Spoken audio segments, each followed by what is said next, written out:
Hello friends, welcome to my channel learn with Kiru. आज हम समझेंगे यूटिलिटी को। हमें पता है कि जो यूटिलिटी होती है हम उसको दो सेंस में समझते हैं। और हम यूटिलिटी को समझते हैं क्यों? ताकि हम ये पता कर सकें कि एक जो कंज्यूमर है ना, वो किस स्टेज पर इक्विलिब्रियम में होगा, कि एक कंज्यूमर है कब सेटिस्फाई होगा। ठीक है, जो यूटिलिटी होती है वो क्या होती है? वो होती है वांट सेटिस्फाइंग पावर। क्या होती है? Want satisfying power. किसकी? किसी भी प्रोडक्ट की, किसी भी गुड्स की, किसी भी कोमोडिटी की। ठीक है, वो क्या कहलाते हैं? उस चीज़ की यूटिलिटी। ठीक है, जैसे हम सेब खाते हैं, बनाना खाते हैं, कुछ भी खाते हैं, तो वहाँ से हमें क्या मिलती है? यूटिल्स मिलती है, कैलोरीज मिलती हैं। ठीक है, जो हमें क्या देती है? सेटिस्फेक्शन देती हैं। ठीक है भाई, हमें भूख लगती है तो हम खाना खाते हैं। क्यों खाते हैं? कि हमें पता है कि इससे ना हमारी भूख शांत हो जाएगी, मतलब हमें क्या मिल गया? सेटिस्फेक्शन मिल गया। यहाँ पे हम यही चीज़ देखते हैं कि भाई जो भी पैसे हैं हमारे पास, जो हमारी इनकम है, उसको जब हम अलग अलग चीज़ों पर खर्च कर रहे हैं तो किस स्टेज पर हमें मैक्सिमम सेटिस्फेक्शन मिलेगा। ठीक है, तो यूटिलिटी मतलब वांट सेटिस्फाइंग पावर। तो जो यूटिलिटी होती है उसको हम दो सेंस में समझते हैं। एक तो कार्डिनल यूटिलिटी, एक ऑर्डिनल। ठीक है, ऑर्डिनल को हम अलग से वीडियो में समझेंगे। यहाँ पे हम समझेंगे कि कार्डिनल यूटिलिटी एनालिसिस क्या होता है। ओके, तो कार्डिनल का मतलब होता है कि जिसको हम है ना नंबर्स के टर्म में एक्सप्रेस कर पाए, 1 2 3 4 इस टाइप से। एग्जाम्पल के लिए कहें तो मोनिटरी टर्म्स में एक्सप्लेन कर पाए, वो हमारे होते हैं कार्डिनल यूटिलिटी। ठीक है, अब बात आती है कंसेप्ट्स इसकी। जो यूटिलिटी होती है उसकी अलग अलग कंसेप्ट्स होती हैं। जैसे टी यू मतलब होता है टोटल यूटिलिटी। टोटल यूटिलिटी का मतलब क्या हो जाएगा?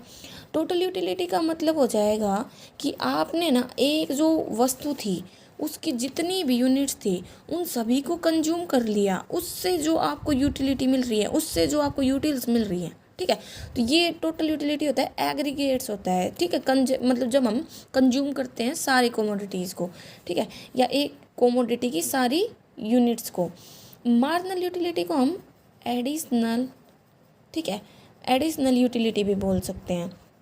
इसका मतलब क्या होता है कि जब हम एक एक्स्ट्रा यूनिट कंज्यूम करते हैं उससे जो हमारी टोटल यूटिलिटी में बदलाव आते हैं ना, वो हमारी क्या कहलाती है? Marginal utility. ठीक है, अब बात आती है कि भाई टोटल यूटिलिटी, मार्जिनल यूटिलिटी। जो मार्जिनल यूटिलिटी होता है ना, याद रखना, ये हमारा तीनों चीज़ें हो सकता है। पॉजिटिव भी हो सकता है, नेगेटिव भी हो सकता है और जीरो भी हो सकता है। ठीक है, जबकि जो हमारा टोटल यूटिलिटी है वो हमेशा क्या रहता है? पॉजिटिव रहता है। हाँ, वैसे भाई बढ़ता है डिक्रीजिंग रेट से भी है, लेकिन रहता पॉजिटिव है, नेगेटिव नहीं होता। ठीक है, जो अब बात आती है इनके बीच में रिलेशन। तो रिलेशन समझने के लिए तो आपको याद होना चाहिए, अगर आपको किसी भी चीज़ के बीच में रिलेशन समझना है ना इकोनॉमिक्स में, तो आपके उनके डायग्राम है ना अच्छे से याद होने चाहिए। ठीक है, तो यहाँ पे हमें दिया गया है टोटल यूटिलिटी। ठीक है, और ये हमारे मार्जिनल यूटिलिटी। जो मार्जिनल यूटिलिटी होता है ना, वो हमारा डाउनवर्ड स्लोपिंग होता है। क्यों होता है? क्योंकि हमें पता है कि जब हम एक ही वस्तु की एक से ज़्यादा यूनिट्स धीरे धीरे कंज्यूम करते जाते हैं तो जितना सेटिस्फैक्शन, जितनी हमें कैलोरीज पहली यूनिट से मिली थी ना, दूसरी यूनिट से उससे कम मिलती है। क्योंकि भाई आप एक बात बताओ, बिल्कुल भूखे हो तो आप पहले मतलब एक जो बिस्किट का पीस खाओगे उससे जो आपको सेटिस्फेक्शन मिलेगा दूसरे वाले से उससे कम मिलेगा, क्योंकि आपको थोड़ा बहुत खाना मिल गया आपके पेट में। बिल्कुल भूखे के केस में हम ज़्यादा सेटिस्फाई हो पाते हैं पहली यूनिट से। ठीक है, तो यहाँ पे क्या हो जाएगा यूटिलिटी में? मतलब जो यहाँ पे ये हम यूटिलिटी दिखाते हैं, यहाँ पे हम क्वांटिटी दिखाते हैं, ये हमारा टोटल यूटिलिटी है, ये हमारा मार्जिनल यूटिलिटी है। तो याद रखना, जहाँ पे मतलब मार्जिनल यूटिलिटी हमारा जीरो, कुछ भी कंज्यूम नहीं कर रहे, या टोटल यूटिलिटी भी जीरो, मतलब पहली जो यूनिट खाओगे ना, फर्स्ट यूनिट, वहाँ पे टोटल यूटिलिटी और मार्जिनल यूटिलिटी हमारा जीरो होता है। क्यों? क्योंकि जो मार्जिनल यूटिलिटी होता है वो हमारा होता है टोटल यूटिलिटी की एन में से n-1, मतलब एक जो पहले यूनिट थी और एक एक्स्ट्रा। जैसे ये हमारी टेबल थी, ठीक है, यहाँ पे 5 7 6 इस टाइप से जा रहा, मतलब 2 यूनिट्स मिली, फिर 1 यूनिट मिली, तो मतलब जो एक्स्ट्रा यूनिट कंज्यूम करने से जो हमें अलग से जो यूनिट्स मिल रही है, अलग से जो कैलोरीज मिल रही है। और जो टोटल यूटिलिटी होता है हम उसको कह सकते हैं सिग्मा ऑफ mu। ये होता है सिग्मा। सिग्मा मतलब समेशन, समेशन मतलब जोड़। ठीक है, तो क्या कहता है कि जब पहली यूनिट होती है ना, जब हम कंज्यूम करते हैं तो उस पर टोटल यूटिलिटी और मार्जिनल यूटिलिटी हमारी बराबर होती है। फिर बात आती है कि जब हमारा mu जीरो होता है ना, mu मतलब मार्जिनल यूटिलिटी, उस टाइम पे जो टोटल यूटिलिटी होता है वो मैक्सिमम होता है। और एक बात याद रखना, एक वर्ड होता है पॉइंट ऑफ स्टैचुरेशन, ठीक है। ये वो सिचुएशन होती है जब हमारा जो मार्जिनल यूटिलिटी होता है जीरो होता है, और जब हमारा MU है ना नेगेटिव होता है तो टोटल यूटिलिटी है ना गिरना स्टार्ट हो जाता है, फॉल्स होना स्टार्ट हो जाता है। जब मार्जिनल यूटिलिटी हमारा पॉजिटिव होता है तो टोटल यूटिलिटी इंक्रीज होता है इंक्रीजिंग रेट से, ठीक है, ये बढ़ता है, ओके। क्योंकि जब हमारा मार्जिनल यूटिलिटी मतलब पॉजिटिव बढ़ रहा है, ठीक है, क्योंकि है ना ये हमारा पॉजिटिव है, लेकिन जब जैसे ये नेगेटिव होना स्टार्ट हो जाएगा ये हमारा गिरना स्टार्ट हो जाएगा, ओके। और मार्जिनल यूटिलिटी हमारा ना प्लस माइनस जीरो कुछ भी हो सकता है, मतलब नेगेटिव पॉजिटिव जीरो, लेकिन जो टोटल यूटिलिटी है वो हमारे से सिर्फ क्या रहेगा, पॉजिटिव रहेगा, मतलब गिरेगा लेकिन है ना कभी भी नेगेटिव नहीं जाएगा। अब बात आती है कि लॉज ऑफ यूटिलिटी एनालिसिस क्या है। हम यहाँ पे इसको समझ रहे हैं लेकिन डिटेल में हम फिर से समझेंगे। यहाँ पे मैं आपको ओवरव्यू दे रही हूँ पूरे चैप्टर का। लॉज ऑफ यूटिलिटी एनालिसिस में हमारे आते हैं दो प्रकार की लॉज। एक तो होती है law of diminishing marginal utility, एक लॉ होती है इक्वी मार्जिनल यूटिलिटी। ये था गॉसियन का फर्स्ट लॉ, गॉसियंस फर्स्ट लॉ, और ये था गॉसियंस, ठीक है, सेकंड लॉ, ओके। तो इसमें क्या होता था, इसने ये बताया था कि जैसे ही हम ना हमारी जैसे हमने एक यूनिट खाई कंज्यूम की किसी भी वस्तु की, फिर दूसरी खाई, फिर तीसरी खाई, तो कहता है कि जैसे ही हम एक वस्तु की है ना कंजप्शन, याद रखना जो कोमोडिटी है ना वो सेम होनी चाहिए, होमोजीनियस होनी चाहिए, ठीक है। मतलब आप उसी चीज़ की ही और कोमोडिटी और ही मतलब वेराइटीज़ नहीं ले रहे, बल्कि आप एक ही वो सेम वस्तु की आप है ना और ज़्यादा कंजप्शन कर रहे हो, सेम वस्तु का कंटिन्यूस कंजप्शन कर रहे हो, ठीक है। तो कहता है कि जब हम है ना कंटिन्यूस कंजप्शन करते रहते हैं एक ही वस्तु का, तो जो मार्जिनल यूटिलिटी होती है एडिशनल यूनिट से वो हमारी क्या हो जाता है, डिक्रीज होना स्टार्ट हो जाती है। मतलब MU मतलब उस टाइम पे जो MU होता है ना वो हमारा डाउनवर्ड स्लोपिंग होना स्टार्ट हो जाता है। और law of equi marginal utility apply होती है हमारी जब है ना एक से ज़्यादा वस्तुएं, मतलब दो या दो से ज़्यादा वस्तुएं वहाँ पे अप्लाई होता है। इसमें ये मतलब होता है कि हमारे पास जो इनकम है, हमारे पास जो पैसा है जो हम खर्च कर रहे हैं वो हमारा फिक्स है, और हम उसको इस तरह से मतलब खर्च कर रहे हैं कि जो मार्जिनल यूटिलिटी हमें X से मिलेगी वो सेम हमारे मार्जिनल यूटिलिटी Y से भी मिलेगी। मतलब इन दोनों में कोई चेंजमेंट नहीं होगा, ठीक है।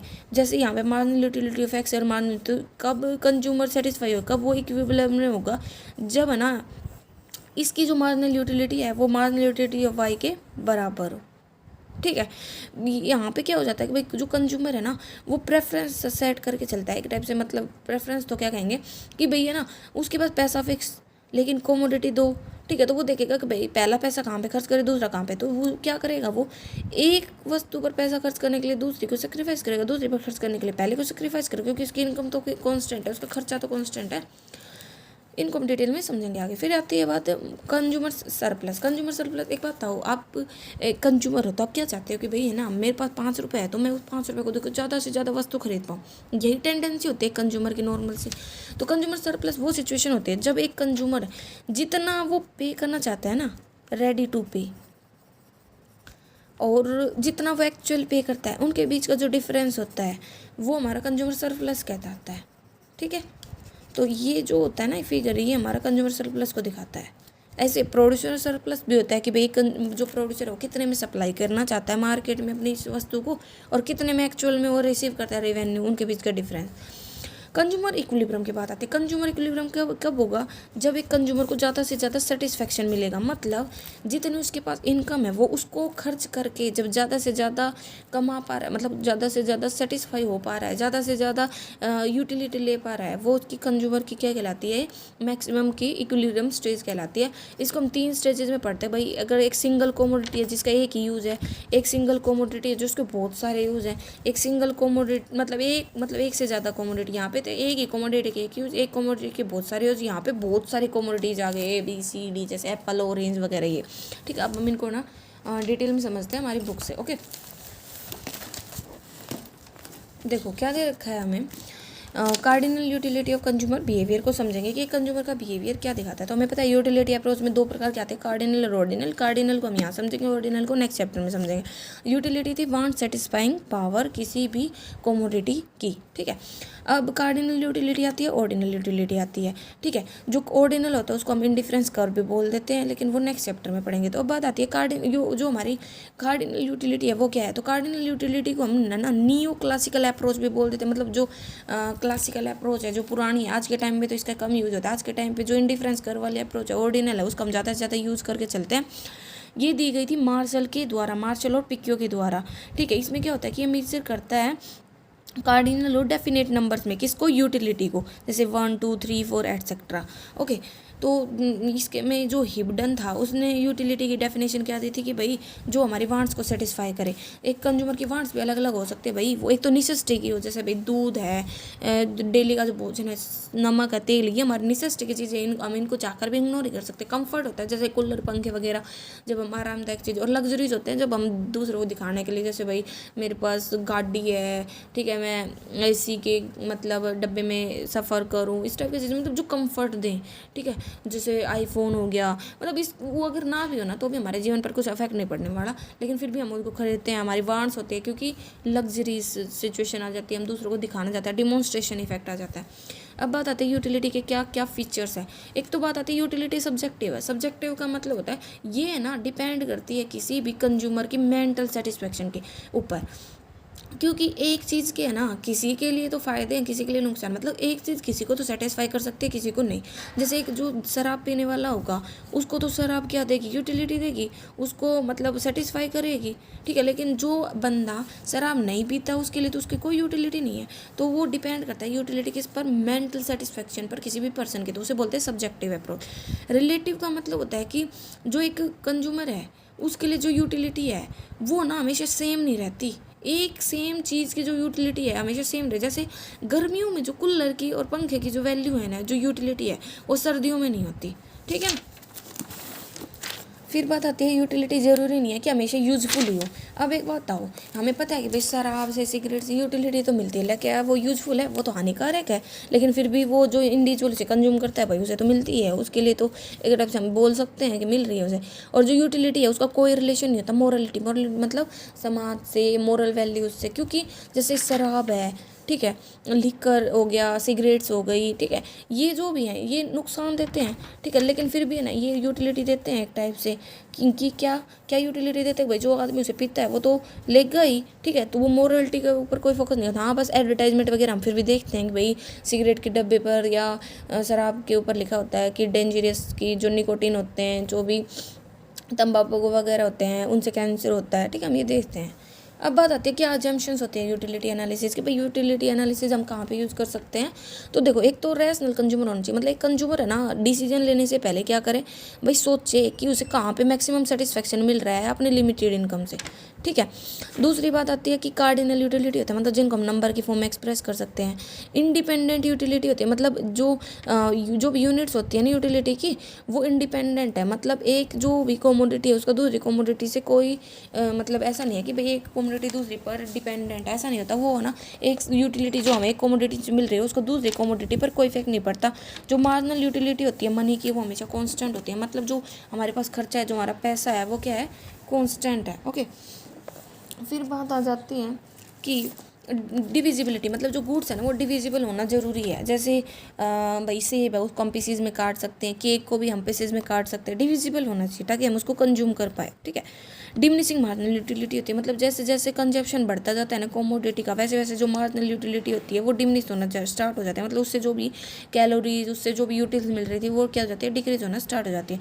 जो टोटल यूटिलिटी होती है वो किस पर डिपेंड करती है, क्वांटिटी, जो किसकी, एक इंडिविजुअल कमोडिटी की जो भी क्वांटिटीज़ वगैरह है, मतलब एक टाइप से कहते हो ये सम टोटल होती है, जो भी यूटिलिटी होती है, जो भी एक क्वांटिटी है उसकी जितनी भी नंबर ऑफ यूनिट्स है। क्योंकि टोटल यूटिलिटी क्या होती है, टोटल यूटिलिटी होती है जब हम एक कमोडिटी की सारी जो भी यूनिट्स होती हैं, सारे जो भी पार्ट्स होते हैं उन सबको कंज्यूम कर लेते हैं, ठीक है। सम टोटल होता है वो भी सारी यूटिल्स का, सारी कमोडिटी की सारी यूटिल्स का, सारे कैलोरीज का, ठीक है। जैसे यहाँ पे दिखा रखा है टोटल यूटिलिटी क्या है, सम टोटल है यूटिलिटी जो मिल रही है हमें जब हम कंज्यूम कर रहे हैं एक कमोडिटी की सारी यूनिट्स को, सारी यूटिल्स को, ठीक है। जैसे कि यहाँ पे एक कमोडिटी की 2 यूनिट है, 3 है, 4 है, 5 है, वो सब आ जाता है। ठीक है, एग्रीगेट होता है ये यूटिलिटी का।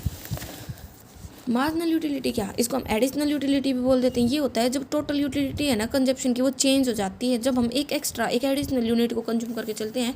इसके फॉर्मूलाज होते हैं, कई बार एग्जाम में हमें पूछ लिए जाते हैं। ये डेल्टा होता है, इसका मतलब होता है चेंज इन टोटल यूटिलिटी और चेंज इन क्वांटिटी जो हम कंज्यूम कर रहे हैं। ठीक है, अब बात आती है जो मार्जिनल यूटिलिटी होती है वो हमारी पॉजिटिव होती है, जीरो भी होती है, नेगेटिव भी होती है। पॉजिटिव कब होगी, जब आप कंज्यूम कर रहे हो ना एडिशनल यूनिट, उससे टोटल यूटिलिटी है ना हमारी बढ़ रही है।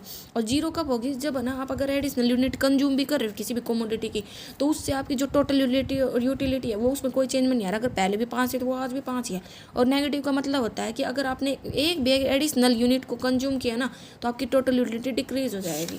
ठीक है, और इनिशियल यूटिलिटी का मतलब होता है कि जब आप फर्स्ट यूनिट को कंज्यूम करते हो ना किसी भी कमोडिटी की, उससे जो यूटिलिटी मिल रही है वो आपकी क्या कहलाती है, इनिशियल यूटिलिटी। इनिशियल मतलब जैसे सेब की आपने पहली बाइट खाई, उससे जो यूटिलिटी मिली।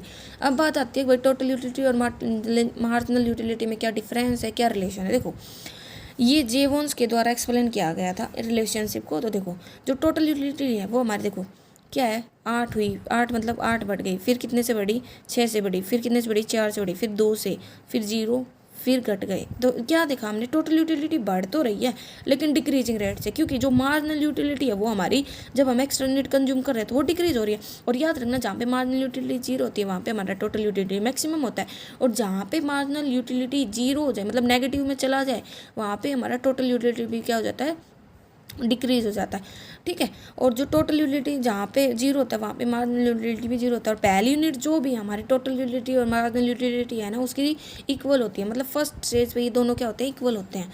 ठीक है, और जहाँ पे नेगेटिव एम होते हैं वहाँ पे डिक्रीज होना स्टार्ट हो जाता है। ये इनका रिलेशन है, ये आपको याद होना चाहिए, एग्जाम में ज़्यादातर इनसे रिलेटेड क्वेश्चन पूछे जाते हैं। ठीक है, डिफरेंस क्या है टोटल यूटिलिटी और मार्जिनल, वही है कि भाई सम यूटिलिटी होता है वो क्या होता है भाई, टोटल यूटिलिटी है ना सम होता है मार्जिनल यूटिलिटी का। ठीक है, समिशन होता है उसका,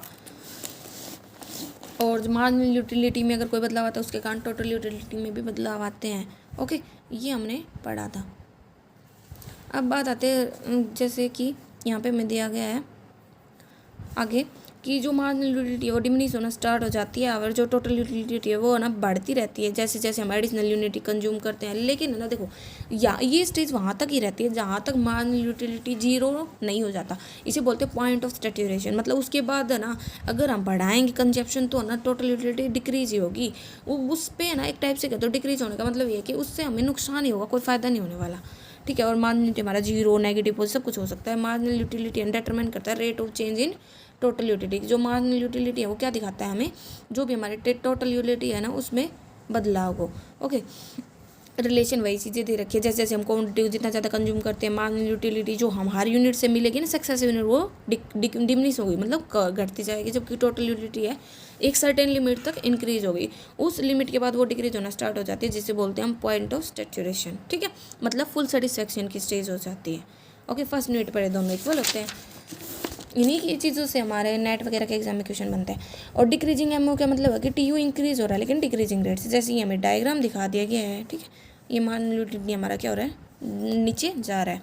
ये हमारा पॉइंट ऑफ सैचुरेशन होता है जहाँ पे ये 0 होता है। अब बात आती है सिग्निफिकेंस, मतलब टोटल यूटिलिटी और मार्जिनल यूटिलिटी के बीच का डिफरेंस। पहला बात आती है कि कॉन्ट्राडिक्शन, मतलब पैराडॉक्स का मतलब कॉन्ट्राडिक्शन ऑफ वैल्यू या डायमंड वाटर पैराडॉक्स। मतलब देखो आप एक बात बताओ, एक तो आपके पास पानी का गिलास है और एक आपके पास डायमंड है। तो पानी का गिलास जो आपको सेटिस्फेक्शन दे सकता है, आपकी प्यास बुझा सकता है, क्या डायमंड ऐसा कर सकता है? नहीं कर सकता। मतलब भाई यूज अच्छा है हमारे पानी का, उससे हमें सेटिस्फेक्शन मिलता है, हमारी प्यास भी बुझाता है, हम उसका डेली लाइफ में बहुत ज़्यादा यूज़ करते हैं, जबकि डायमंड का हम इतना यूज़ भी नहीं कर सकते। लेकिन आपने एक चीज़ देखी होगी, डायमंड हमारे पास अबेंडेंस में नहीं है, इसके कारण उसकी वैल्यू क्या है, हाई है, जबकि पानी हमारे पास मात्रा में अच्छी मात्रा में है और उसकी जो वैल्यू है वो कम है। तो इसी के अकॉर्डिंग इसने बता रखा है कि बहुत सारी इकोनॉमिक्स क्या देखते हैं, जो प्राइस ऑफ कमोडिटी है ना वो इक्वल होता है टोटल यूटिलिटी के। लेकिन जो कहता है कि वो हमें मोर टोटल यूटिलिटी देते हैं जब हम ज़्यादा से ज़्यादा वैल्यू को कंज्यूम करते हैं, लेकिन ऐसा नहीं है। देखो one obtain more total utility from water, water से ज़्यादा यूटिलिटी मिले किसके कंपैरिजन में, डायमंड के। क्यों? क्योंकि जो प्राइस है ना वाटर का वो कम होता है डायमंड के कंपैरिजन में। इसी को बोलते हैं हम पैराडॉक्स ऑफ वाटर या डायमंड वाटर पैराडॉक्स। ठीक है, कई बार पूछ लेते क्या है भाई, और ये किसके द्वारा दिया गया था, आदम स्मिथ के द्वारा। ओके, तो इसमें यही बता रखा है क्योंकि डायमंड बहुत ज़्यादा रेयर होते हैं जबकि हमारे पास पानी अबंडेंस में होता है, इसी के कारण ये सिचुएशन अराइज होती है। अब बात आता है कंज्यूमर सरप्लस, इसको हम आगे भी पढ़ेंगे। वैसे क्या सिचुएशन होती है, जितना एक्चुअल में वो पे करने के लिए तैयार था और एक्चुअल में जो पे कर रहा है उसके बीच का डिफरेंस क्या कहलाता है, कंज्यूमर सरप्लस। और प्रोड्यूसर सरप्लस जितना वो सप्लाई करने की सोच रहा था और एक्चुअल में जितना उसे रिसीव होता है उसके बीच का डिफरेंस, ठीक है, वो सरप्लस होता है। लॉ ऑफ यूटिलिटी एनालिसिस, दो प्रकार की लॉ होती है, एक होता है law of diminishing marginal utility और एक होता है law of equi marginal utility. Law of diminishing मतलब गोशेंस का फर्स्ट लॉ और लॉ ऑफ इक्वी मतलब गोशेन का second law. Law of diminishing marginal utility ये कहता है कि हम जितनी ज़्यादा यूनिट्स कंज्यूम करते हैं ना, कंज्यूम एक ही यूनिट्स की बार मतलब एक ही कॉमोडिटी की, तो जो मार्जिनल यूटिलिटी मिलेगा ना हर एडिशनल यूनिट से, वो क्या होगा, हमारा डिक्लाइन होना स्टार्ट हो जाएगा, मतलब डिमिनिश होना स्टार्ट हो जाएगा। इसे law of eventually diminishing marginal utility भी बोल देते हैं। इसकी कुछ अजम्पशंस भी होती है कि भाई यूटिलिटी जो भी मिलेगी ना वो कार्डिनल नंबर में होगी। मार्जिनल यूटिलिटी ऑफ मनी, जिसको हम एम यू और नीचे एम में दिखाते हैं, ये हमेशा कांस्टेंट रहता है। जो मार्जिनल यूटिलिटी एनालिसिस है ना वो किसके द्वारा दिया गया था, याद रखना अल्फ्रेड मार्शल के द्वारा दिया था। ये बताता है कि कंज्यूमर कितने रुपए एक्सपेंड करेगा अलग अलग गुड्स पे ताकि उससे क्या मिले, मैक्सिमम सेटिस्फैक्शन मिल सके। और जो यूटिलिटी होती है ना एक कोमोडिटी की, वो इंडिपेंडेंट होती है दूसरे से, मतलब कोई भी फैक्टर नहीं डालती। और every units of commodity being used is of the, ये कहता है कि सेम क्वालिटी एंड साइज की होती है जो भी यूनिट, मतलब जो कोमोडिटी है ना वो हमारी कैसी होती है, होमोजीनियस होती है, इनमें कोई भी बदलाव नहीं आता। ठीक है, और कंटिन्यूस कंजप्शन होने, ऐसा नहीं है भाई आपने एक समोसा तो आप खाया और एक 2 घंटे बाद खा रहे हो, ठीक है, कंटिन्यूस होना चाहिए। Commodity consume in some standard units में कंज्यूम की जाती है। और कंज्यूमर है ना वो रैशनल होता है, सोच समझ कर मैक्सिमम सेटिस्फैक्शन की सोचता है, उसकी जो भी उसके पास फिक्स प्राइस है, फिक्स इनकम, उसके ऊपर कोई भी चेंज नहीं होता प्राइस ऑफ कॉमोडिटी में, और कोई भी चेंज नहीं होता कंज्यूमर के टेस्ट प्रेफरेंस, मतलब वो एक ही चीज़ को कंज्यूम करता रहता है बार बार, ठीक है। जैसे यहाँ पे बता रखा है, आइसक्रीम पहले कंज्यूम की तो उसे 4 यूटिल्स मिली, फिर उसे 3 मिली, फिर 2 मिली, फिर 1 मिली, मतलब जितना वो इंक्रीज कर रहा था उससे उसकी यूटिल्स है ना वो डिक्रीज होते जा रही है। इसीलिए जो मार्जिनल यूटिलिटी है वो हमारा डाउनवर्ड स्लोपिंग होता है, राइट टू लेफ्ट। लेकिन इसके कुछ कंजेप्शन मतलब एक्सेप्शंस हो जाते हैं कि जहाँ पे है ना मार्जिनल यूटिलिटी की कंसेप्ट नहीं अप्लाई नहीं होती। तो वो कौन कौन सी सिचुएशन होती है, पहला आता है क्यूरियस एंड रेयर थिंग, मतलब ऐसे थिंग जो रेयर है, जैसे स्टैम्प्स है, जो पुराने ज़माने के सिक्के हैं, और जो भी रेयर पोस्ट रेट्स हैं, मतलब तस्वीरें वगैरह, ठीक है। तो इस टाइप की जो चीज़ें होती हैं, कहता है कि उनको जो अगर कोई पर्सन कलेक्ट करता है तो उसकी जो वांट्स है वो कभी भी सेटिस्फाई नहीं होते, वो ना हमेशा ज़्यादा से ज़्यादा कलेक्ट करने के लिए इच्छुक होता है, तो वहाँ पे ये फेल हो जाते हैं। लेकिन ऐसा भी बोला गया कि जब एक आदमी के पास ज़्यादा से ज़्यादा स्टैम्प्स कलेक्ट हो जाएंगे तो वो उस टाइम के बाद है ना खुद ही बोर हो जाता है, उनकी इतनी वैल्यू नहीं रह जाती। माइजर का मतलब होता है कंजूस, ऐसा पर्सन जो कंजूस है, कहता है कि एक पर्सन होता है जो कंजूस है ना वो हमेशा ये सोचता है कि मेरे को ज़्यादा से ज़्यादा पैसा मिल जाए, धन को कलेक्ट करने के बारे में सोचता है। इंसैटिएबल होता है, मतलब मतलब जिसकी वांट्स कभी सेटिस्फाई ना कर पाए, ठीक है। लेकिन ये एक्सेप्शन भी ट्रू नहीं है, ठीक है, क्योंकि जो अमाउंट ऑफ मनी है जो माइजर स्पेंड कर रहा है फूड और क्लोथिंग पर, उसको तो वो मतलब वो है ना वो किसको स्पेंड नहीं करेगा, गोल्ड और सिल्वर पर तो वो कभी नहीं करेगा, मतलब वो ना अपनी जो ज़रूरत की चीज़ें उन पर तो वैसे भी उसे कलेक्ट करना पड़ेगा, ठीक है। अब बात आती है गुड बुक और पोएम। ये बोला गया कि एक अच्छी पोएम होगी, एक अच्छा सॉन्ग होगा ना, उसको हम सुनते रहते हैं बार बार तो वो हमें उतना ही सेटिस्फाई करता है, उतना ही हमें शांति देता है, क्योंकि हम सॉन्ग वगैरह सुनते हैं इंजॉयमेंट के लिए। लेकिन ये बोला गया है कि ऐसा नहीं है, मार्जिनल यूटिलिटी अप्लाई होते हैं। क्यों? क्योंकि ना आप एक सॉन्ग को बार बार देखोगे, कम से कम लगा लो आपने 10 से ज़्यादा बार, तो आप खुद ही बोर हो जाते हो उससे। ड्रंकर मतलब एक जो ड्रंकर पर्सन होगा वो उसकी भी वांट्स कभी सेटिस्फाई नहीं होते, उसे कितनी ही दारू पिला दो, लेकिन ऐसा भी नहीं बोला गया। लेकिन इसीलिए बोला गया मार्जिनल यूटिलिटी अप्लाई नहीं होती, लेकिन ऐसा नहीं है, होती है। क्यों होती है भाई? एक टाइम के बाद तो खुद ही बेहोश हो जाएगा, वो खुद ही चेत में नहीं रहेगा, ठीक है। इनिशियल यूनिट मतलब पहले यूनिट से जो हमें यूनिट्स मिलती हैं उतनी मतलब यूटिलिटी हमें ना, जो हम जब यूनिट्स बढ़ाते हैं, जब हम ना एक कमोडिटी की और ज़्यादा यूनिट्स कंज्यूम करते हैं, उससे नहीं मिलती, ठीक है। अब बात आती है कि भाई हम ना मार्जिनल यूटिलिटी को क्यों यूज़ करते हैं, क्या फ़ायदे हैं, क्या कारण है। एक टाइप से कहें तो इसके यूजेस, इसकी एप्लीकेशंस क्यों हैं, क्या कारण है। तो कहता है कि कोमोडिटीज़ के इम्परफेक्ट सब्स्टिट्यूट्स है। इम्परफेक्ट मतलब एक कोमोडिटी को आप दूसरे के लिए ना रिप्लेस नहीं कर सकते। एक कोमोडिटी को आप जैसे भाई कॉफ़ी की जगह माना टी का यूज़ करने लग जाए, माना ठीक है अब हम टी को कॉफ़ी की जगह यूज़ कर सकते हैं, लेकिन है ना एक लिमिट तक ही, उसके बाद हम खुद ही भाई। अब एक बात हो, जो आपकी पसंद है आप उसी को तो प्रेफरेंस दोगे, माना ठीक है भाई एक टाइम तक भाई थी, आप वो अवेलेबल नहीं थी तो आपने दूसरी चीज़ पर शिफ्ट हो गए, लेकिन आपकी भी तो वो नीड है, आपकी प्रेफरेंस है, तो आप उस पर दोबारा जाओगे ना। तो यही बोल रखा है कि एक सर्टेन लिमिट तक हम सब्स्टिट्यूट कर सकते हैं एक चीज़ को दूसरे के लिए, उससे ज़्यादा टाइम तक नहीं कर सकते। ठीक, इसीलिए कहता है कि हम ना मार्जिनल यूटिलिटी की कंसेप्ट को यूज़ करके चलते हैं। दूसरा है stability of particular one, stability मतलब सेटिस्फैक्शन। दूसरा कारण यही है कि मतलब है ना, मुश्किल से ही कोई ऐसी हमारी ज़रूरत होती है जिसको सेटिस्फाई नहीं कर सकते फुल्ली। ठीक है, पॉइंट ऑफ सैचुरेशन वो पॉइंट होता है जहाँ पर है ना जो मार्जिनल यूटिलिटी है तुम्हारा जीरो जाता है, मतलब जहाँ पे हमारा टोटल यूटिलिटी मैक्सिमम होता है। ठीक है, तो वो हमारी क्या हो जाती है, मैक्स मतलब सेटिस्फैक्शन की स्टेज आ जाती है। और अल्टरनेटिव यूज मतलब एक चीज़ के लगा लो बहुत सारे यूज़ है, लेकिन हम सबसे पहले उस चीज़ का कहाँ पे यूज़ करते हैं जो हमें ज़्यादा सेटिस्फैक्शन देता है, जिसका इंपॉर्टेंट यूज़ है। ठीक है ना, मोस्ट इंपॉर्टेंट यूज़ है, तो ये उसके लिए भी हम मार्जिनल यूटिलिटी का यूज़ करते हैं। अब बात आती है कि भाई इस जो ये लॉ हम पढ़ी है मार्जिनल यूटिलिटी वाली, law of diminishing marginal utility, इसकी इंपॉर्टेंस कहाँ पे है। तो वो कहता है कि ये जो लॉ है ना, ये हमारे कंजप्शन का भी एक बेस होता है। कंजप्शन मतलब कि भाई हमें पता है कि एक यूनिट्स की हम है ना, एक ही कोमोडिटी की हम ज़्यादा से ज़्यादा मतलब कंजप्शन करते हैं, तो जो एक्स्ट्रा जो हमें यूटिल्स मिल रही हैं वो ना क्या हो जाती है, डिक्रीज होना स्टार्ट हो जाती है। तो कहता है कि ये यही इस हमें पता है दो थी कंजप्शन, एक तो ला थी डिमिनिशिंग मार्जिनल की, एक मार्जिनल यूटिलिटी की। ठीक है, या लॉ ऑफ डिमांड बोल दो। तो ये बोल रखा है ये कंजप्शन की जो मतलब एक कंज्यूमर की जो इनकम है वो तो सेम है, लेकिन वो उसको ऐसे स्पेंड करता है कि उसे मैक्सिमम सेटिस्फेक्शन मिल जाए। और लॉ ऑफ डिमांड के केस में क्या पढ़ते हैं भाई, जब प्राइस घटते हैं तो हम ज़्यादा कंज्यूम करते हैं और प्राइस बढ़ते हैं तो कम परचेज करते हैं। ठीक है, डिमांड कम करते हैं। Variety in production and consumption, कहते हैं कि ये एक बेस होता है कि जो भी भाई हमें पता है कि हम ज़्यादा से ज़्यादा कंज्यूम करते हैं तो मार्जिनल यूटिलिटी क्या होती है, हमारी डिक्लाइन होना स्टार्ट हो जाती है। वैसे ही प्रोड्यूसर के केस में भाई है ना, वो ना क्या करेगा, इसके लिए डिफरेंट कमोडिटीज़ को प्रोड्यूस करेगा, मतलब वैरायटी में प्रोड्यूस करेगा, क्योंकि कंज्यूमर एक ही चीज़ की सेम टाइप की चीज़ों को कंज्यूम कर करके बोर हो चुका है, इसीलिए वो वैरायटी लेके आएगा।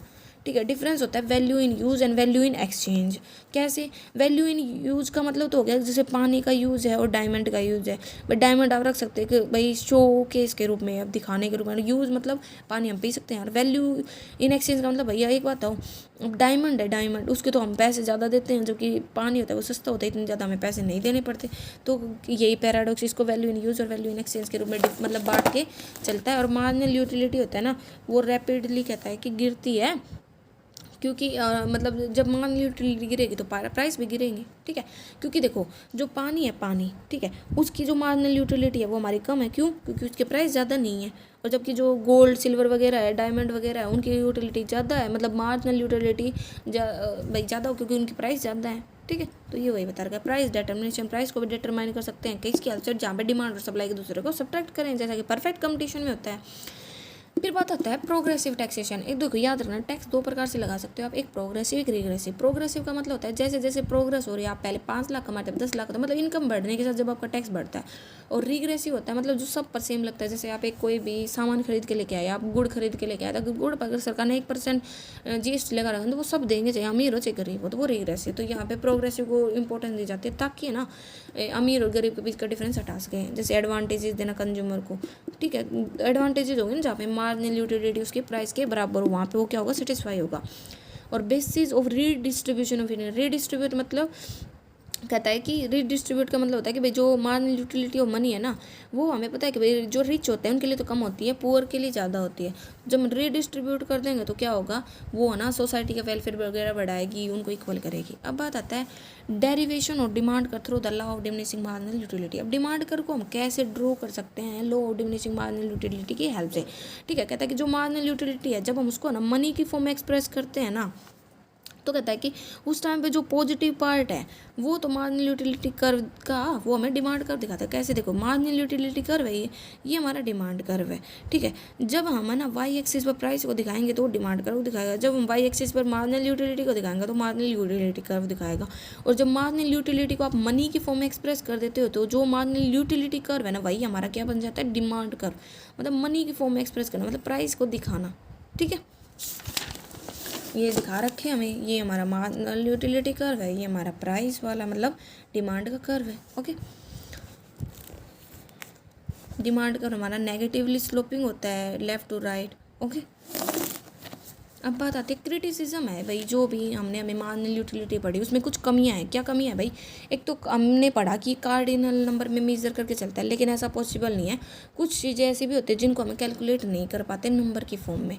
ठीक है, मार्जिनल यूटिलिटी ऑफ मनी हमेशा कॉन्स्टेंट ही होती है, जबकि ये मार्जिनल यूटिलिटी जो अप्रोच है ये क्या मान के चलता है कि है ना वो कांस्टेंट होते हैं तो फेल हो जाता है। और जितनी भी कमोडिटी होती है वो इंडिपेंडेंट भी नहीं होती हमेशा कि भाई उनका कोई इफेक्ट ही नहीं पड़ने वाला। कई बार ऐसी भी कमोडिटीज हो जाते हैं जिसके एक कंजप्शन का दूसरे पर इफेक्ट पड़ता है। और मार्जिनल यूटिलिटी है ना, ज़रूरी नहीं है कि हम हर कंडीशन में एस्टिमेट कर पाएँ, क्योंकि ज़रूरी भी नहीं है हर जो भी वस्तु है डिविजिबल हो। कुछ चीज़ें जैसे टीवी है, फ्रिज है, ये हमारे क्या डिविजिबल होते हैं। और अनरियलिस्टिक एजम्पशंस ले लेते हैं कई बार हम ऐसी कि भाई इनकम कॉन्स्टेंट है, ठीक है, प्राइस भी सेम है। ये जो भी अनरियलिस्टिक एजम्पशंस है फैशन वगैरह के अकॉर्डिंग ये फेल हो जाते हैं। जैसे फैशन बढ़ेगा, टेस्ट बढ़ेंगी, हैबिट चेंज होंगी, तो जो भी हमारी डिमांड है वो भी चेंज होगी।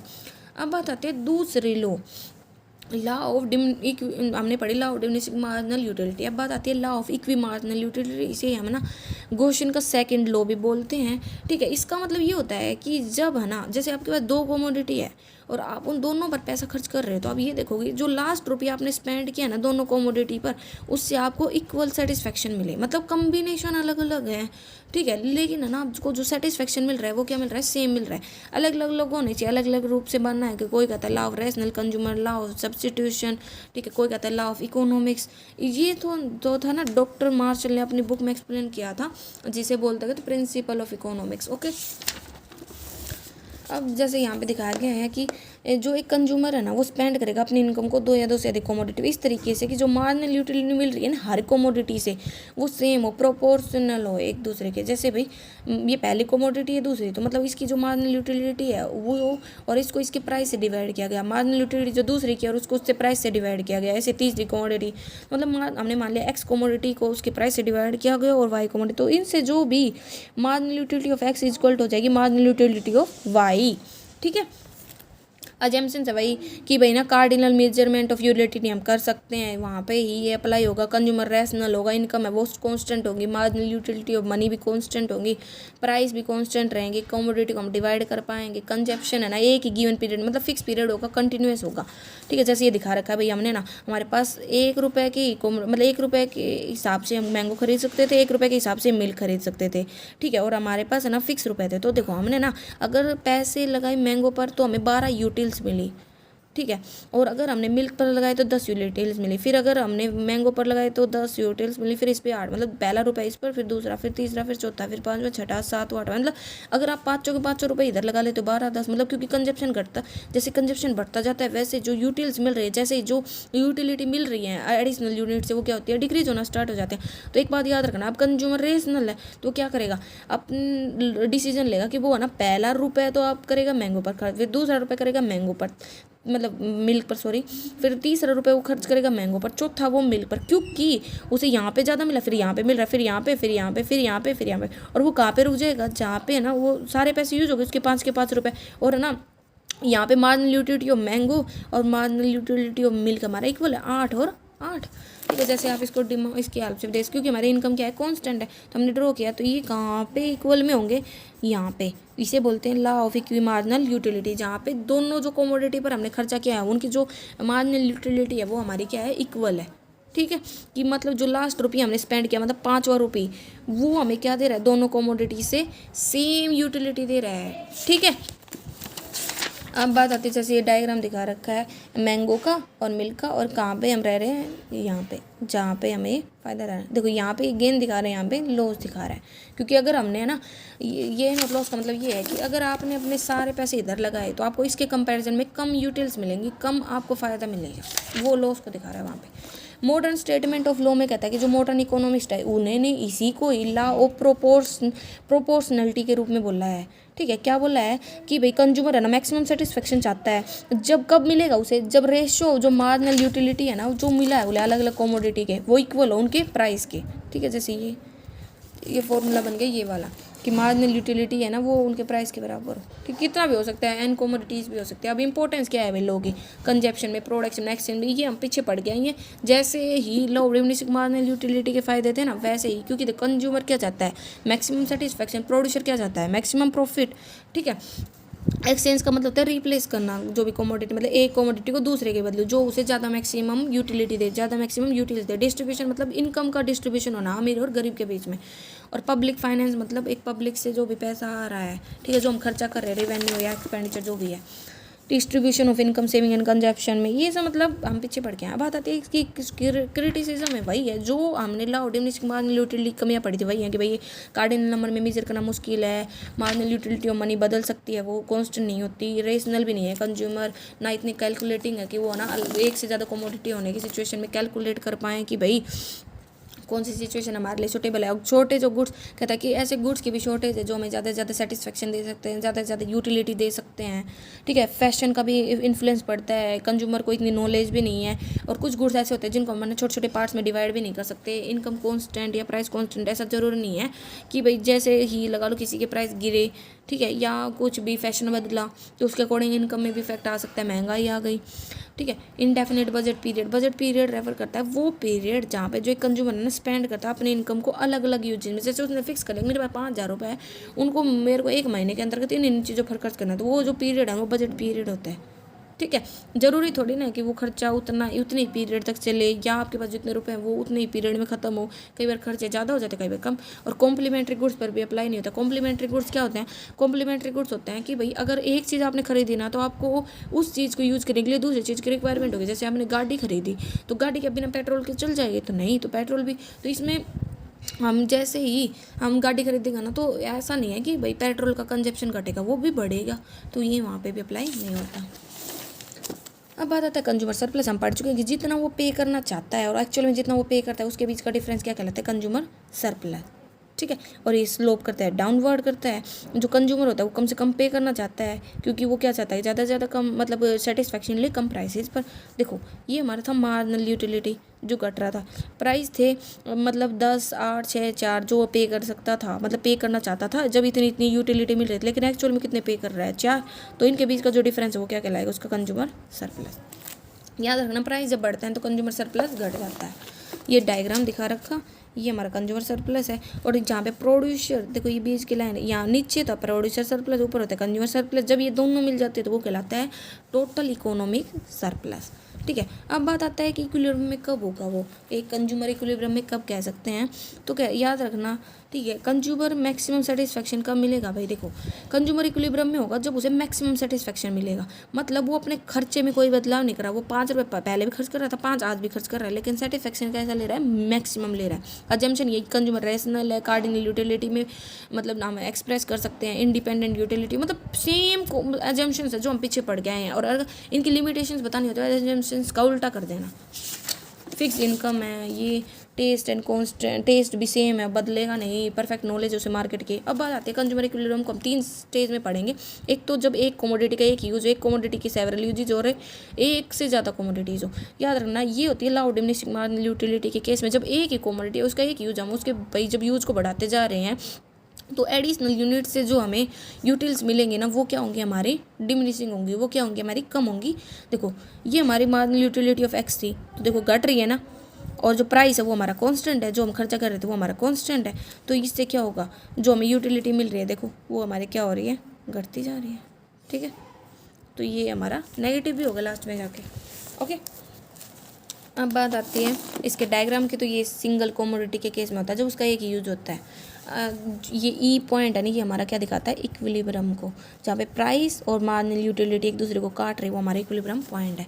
और सिंगल कमोडिटीज़ के एक से ज़्यादा यूज, जैसे दूध है, उससे आप दही भी जमा सकते हो, दूध है उससे हम लस्सी बना सकते हैं, दूध का बटर भी बना सकते हैं, चीज़, ठीक है। तो इस टाइप से, तो देखो ये कहाँ पे इक्विलिब्रियम में होगा? जब जो मार्जिनल यूटिलिटी ए से मिल रही है ना, उतनी ही यूटिलिटी आपको बी से मिलेगी, ठीक है। कि भाई पहले से हमें 10 यूटिल्स मिली जब मिल्क से बटर बनाया, और मिल्क से जब चीज़ बना रहे थे तो 8 यूटिल्स मिलते, तो वो पहला रुपये यहाँ पे खर्च करेगा, दूसरा यहाँ पे, तीसरा यहाँ पे, चौथा यहाँ पे, 5 रुपये है तो 5 की लगा लो यहाँ पे। तो मैक्सिमम सेटिस्फेक्शन मतलब वो कहाँ पे हो जाएगी इक्विलिब्रियम में? यहाँ पे, जहाँ पे दोनों की जो मार्जिनल यूटिलिटी है वो इक्वल हो, ओके। तो 5 रुपये उसने यूज़ कर लिया। अगर वो सारे रुपये इधर खर्च करता तो लास्ट में देखो यहाँ पे तो 2 मिल रही है, यहाँ पे 1 मिल रही है, मतलब यहाँ पे वो क्या होगा? लॉस में होगा।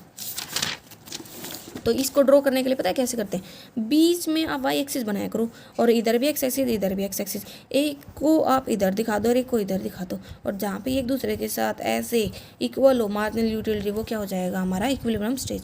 और होती है सेवरल कोमोडिटी, मतलब एक से ज़्यादा कोमोडिटी हो जहाँ पे, तो हम कंपेयर करेंगे अलग अलग कोमोडिटी की मार्जिनल यूटिलिटी को, और जहाँ पे हमें ज़्यादा यूटिलिटी मिलेंगी ना वहाँ पे वो क्या होगा, सेटिस्फेक्शन में होगा।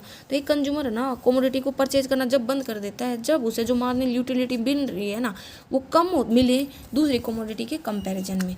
ठीक है, जैसे कि ये एक्स थी, ये वाई थी, तो वही है कि भाई यहाँ पे उसने 12 मतलब पहला रुपये इसने यहाँ पे लगाया, दूसरा यहाँ पे, तीसरा इसने इस कोमोडिटी पे लगाया, चौथा यहाँ पे, पाँचवा यहाँ पे। तो देखो यहाँ पे मार्जिनल यूटिलिटीज़ की और इसकी बराबर हो गई, तो वहाँ यहाँ पे सेटिस्फेक्शन में आ गया, कहाँ पे 8 यूटिल्स पे। ठीक है, और मार्जिनल यूटिलिटी ऑफ मनी भी बराबर है। ठीक है, तो कहता है कि भाई कैसे, यहाँ पे तो उसने कितने खरीदी, 3 रुपये लगाए हैं एक्स पे, और यहाँ पे उसने कितने रुपए लगाए हैं, 2 रुपये लगाए हैं कोमोडिटी मतलब इस पे, और टोटल यूटिलिटी से 48 मिले। 48 कैसे, इन सब का टोटल 12, 10, 8 और 10, 8 का। ठीक है, क्योंकि उसने यहीं तो ये पैसे लगाए हैं, तो यहाँ से तो यूटिल्स मिलेंगी, तो टोटल 48। ओके, तो ये हमारा फॉर्मूला होता है, कई बार एग्जाम में पूछ ले जाता है। ठीक है, ये वाला। अब इसका डायग्राम कैसे है, तो इधर एक्स एक्सिस इधर एक्स एक्सिस बीच में, सॉरी इधर वाई एक्सिस, एक डायग्राम हम इधर से ड्रॉ करते हैं, इधर जहाँ पे ये काट दे वो हमारे इक्विलिब्रियम स्टेज होगी जब एक से ज़्यादा कोमोडिटीज़ हो। ठीक है, ये जो डायग्राम है नहीं हमें दिखा रहा है। ओके, अब इसकी क्रिटिसिज्म बिल्कुल सेम है जो पीछे हम पढ़ के आए, भाई यूटिलिटीज़ ने बोलता सब्जेक्टिव है कि रैशनल होगा, उसके दिमाग के लगे, कार्डिनल मेजरमेंट भी पॉसिबल नहीं है, इंडिपेंडेंट होना भी जरूरी नहीं है। ठीक है, तो आप ही समझ सकते हो, ये गिफिन गुड्स को भी इतना ज़्यादा एक्सप्लेन नहीं कर सकता। ठीक है, तो इसकी बहुत सारे एजम्पशंस हो जाते हैं। तो ये हमारा चैप्टर था। अगर आपको कोई भी कन्फ्यूजन तो आप कमेंट करके पूछ सकते हैं। Thank you.